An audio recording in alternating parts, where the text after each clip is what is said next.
There are some huge changes coming to Tesla vehicles. That's because just a couple hours ago, Tesla finally took the wraps off the long-rumored refresh for the Model S and the Model X. And we have been hearing rumors about this for a while now. They really ramped up over the past couple of weeks with the production line stopping and a lot of inventory cars being whisked away and inventory liquidated. And now we know why, because the S and the X are getting a pretty major overhaul in terms of design. Not a lot has changed on the outside, but inside things are all new, and there is just so much to talk about. So let's break down everything you need to know about the S and the X, all the new features, everything that is new with these cars, and how that could potentially impact what we have coming up in the future kind of Tesla pipeline with the potential new 3, new Y, Cybertruck, and of course, the Roadster. And a little disclaimer here, all of this stuff is still very new. This information just came out a couple hours ago, but I still wanted to make sure you guys are kind of caught up to date with everything we currently know right now. So things are destined, obviously, to change. We could get some new info and some clarifications later on, but currently, as of today, January 27th, here's everything we know about what is coming with the all-new S and the all-new X. Now let's start on the outside, because this is where the change is really the least apparent before you really get into the inside and all that is changed in there. And to say that the lack of a change on the S and the X is a bad thing would not be kind of a fair characterization of the cars and what Tesla is doing. The Model S and the Model X are the epitome of luxury. They are high-end premium electric vehicles that I don't think have aged poorly at all. We've seen these designs now for what? 4, 5, 6 years now. We've seen them for multiple years now on both of these cars, and I still think they have a very elegant, a very specialized, not so much a timeless design, but a design that still looks great in 2021 and looking onward.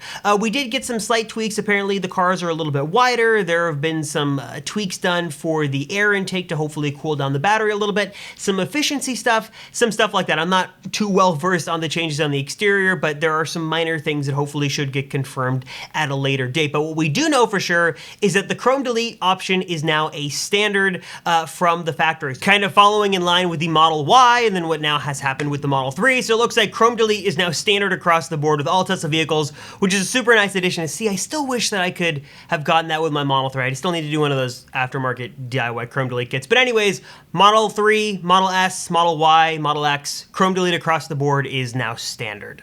We've also heard the LED fog lamps might have been slightly tweaked, as well as with some of the wheel options. There's 2 wheel options for both the X and 2 for the X. I'm not sure if these have really changed all that much. I'm not too familiar with what were the options before, but here is what you get with the S, and here is what you get with the X, just for your own frame of reference here. But let's move on to probably the most exciting part about all of this, and that is, of course, the interior of these Teslas, because so much has changed. So here's a look inside of the car, and I don't even know where to begin. You've got an all-new center console, you've got new displays, you've got the crazy steering wheel. I don't even know where to begin, but let's just kind of start with the display there in the middle. This is a 17-inch, obviously a touchscreen display that looks gorgeous from these renders, and as everything we've seen from Teslas in the past, this is going to be a really nice high-quality screen. But you'll notice the screen is different in a couple of big ways. First off, the vertical display is now gone. This was a staple hallmark feature of the S and the X. It was groundbreaking and revolutionary for its time, but as the 3 was released, and with the Y and what we're seeing with the Cybertruck and the Roadster, Tesla is obviously prioritizing this horizontal display. The UI has changed, elements have been tweaked, and although a lot of the features still worked on the S and the X, it was really made for that horizontal display. So we know why Tesla made this change, and it's really nice to see this change. And this is a bigger display than what you're going to get in the 3 and the Y as well, and it really, again, just looks downright gorgeous. You'll also notice that it's built in a little bit differently. So unlike the Model S and X of years past, where it was kind of stationary, really built into that center console, it's still that way, but it's changed a little bit. Apparently, this screen can tilt left or right, according to Tesla. How much, we really don't know, but that is a nice, welcomed addition to see some kind of adjustability, so it's not so rigid like the 3 and the Y. And also, unlike the 3 and the Y, this display is a little bit more built into this sort of center console area, like the front of the car. Because you'll notice with the 3, you can really put your hands underneath the front of that display. It's kind of open near the bottom, where on the the S and the X, this is now more built in and more of a stationary part of the dashboard. I don't think this looks bad by any means. I think it looks great, and it's just super exciting to see this all-new interior, really kind of with all eyes and all attention on this big, giant, gorgeous 17-inch touchscreen that really dominates the front of the car. Also, as we look closely at this display, this interface looks tweaked and adjusted and does not look like what we currently have on the Tesla vehicles right now. And we know that Tesla really doesn't do a lot of crazy mock-ups or renders. They usually stay pretty true to form. So I think that possibly by the time these cars actually start delivering, that maybe this could be running a newer version, possibly version 11. I'll leave the speculation on that for another video, but this just looks like a really sleek, very stylish interface. It looks just gorgeous on that big, beautiful display.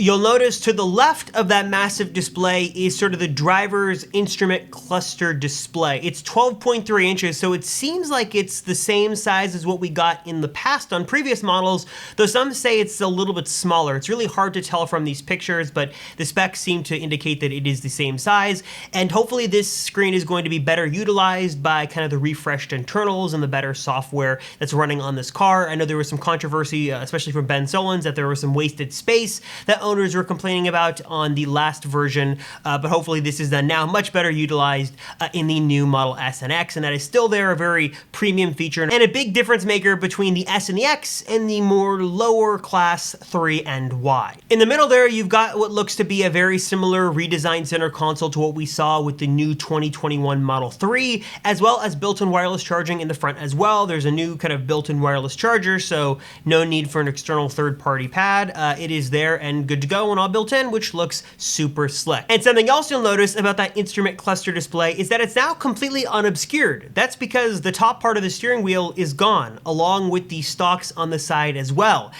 This is probably the most polarizing change to the Model S and the X. Some people love it, some people hate it. Tesla calls it yoke steering, and it seems to kind of reinvent the wheels, sort of. We've seen this type of steering wheel before. We saw it in 2017 with the release of the Roadster that's coming soon. But basically what Tesla has done is they've removed the stalks, they moved everything to a button layout that can all be controlled on the steering wheel itself. You'll notice that this looks like a very similar setup to the Model 3 and the Model Y with those two kind of click, jog, directional wheels that we have on there, but instead of, controlling things like the driving speed and the media playback, this will actually control way more like windshield wipers, turn signals, horn, all that stuff. There seems to be a lot of controls really baked into this steering wheel. And I guess now's a good time to ask, where are you on this? Yay, nay on this new steering wheel? Do you like the way it looks? Do you think it looks ugly? Do you think it's putting form over function? Curious to hear your thoughts. Let me know in the comments down below.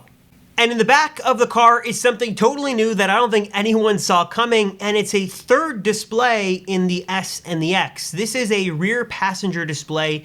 It's 8 inches, and what we can see from these images, it looks like it's really there to play games. We're not sure if this is going to work with wired controllers or Bluetooth controllers or all the details of how this works, but it looks like it's a great addition to the back of the car to keep your rear passengers entertained while they sit in the back and enjoy the ride. I guess we can make a couple of assumptions. So we're assuming that this is going to be able to play games from the main Tesla MCU, that I'm assuming some kind of controller system will work, but also I guess some other questions like, can you use the main display to kind of toggle things in the back? Is that back screen a touch display that you can use to kind of pull up media? Can you watch things like Netflix and YouTube and Hulu back there through Tesla Theater on that secondary display in the back while you drive? Is it an independent system? Does it work in conjunction with the one in the front? I'm very curious on exactly how this works and to really see it in action, but it is built into the back as well, which is super cool. I know many parents are going to be very happy to give their kids a little bit of entertainment built into the car, and I just can't wait to see how this thing really works out in reality. But for now, I'll look at these pictures and dream all day of this really cool third display in the back of the S and the X. Also, some other interesting tidbits. It looks like the back of the car has wireless charging built into the armrest. We can't really see a picture of this, but Tesla has this in the details of the car. That is super interesting, and I can't wait to see that in action. And also, we're hearing rumors of noise cancellation built into the car, active noise cancellation. I've really been able to find a lot of details on this. Again, this just happened a couple hours ago, so we're still kind of scouring to find the details, but it seems like some sort of active noise cancellation is built into these cars cars, which is just absolutely mind-blowing and crazy cool. Now, the big question that I'm sure many of you are asking is when these cars are actually going to start production and delivery, and we're not really sure. We're assuming that it's going to start sometime in Q1 of 2021, so over the next couple of weeks, but Tesla was a little vague on their kind of estimates. So we're going to just sit back and relax and hope to see these in the next couple of weeks, but you can go on the Tesla website right now and order a new model if you're interested in picking up a new S or an X with this refreshed design, but just know that we're still a little unclear on when these are actually going to start production and start delivery across the globe. Of course, both models are going to be available at different trim levels, different pricing. There's a new Plaid Plus model on the Model S. There is just a lot to dig into and a lot we have to kind of digest and get more details on at a later date. But just for this video, I just kind of wanted to give you guys kind of a very quick, very basic rundown of all the changes. The biggest changes coming to the car, obviously with that interior, exactly what's new, what you can expect, and hopefully we will get more information on this soon. Anyways, hope you guys enjoyed this video. Thank you so much for watching. I will have full coverage on all the new things we learn about these cars coming up very soon. So subscribe to the channel if you haven't already. And as always, thank you very much for watching. I'm Robert Rosenfeld, and I will see ya in the next one.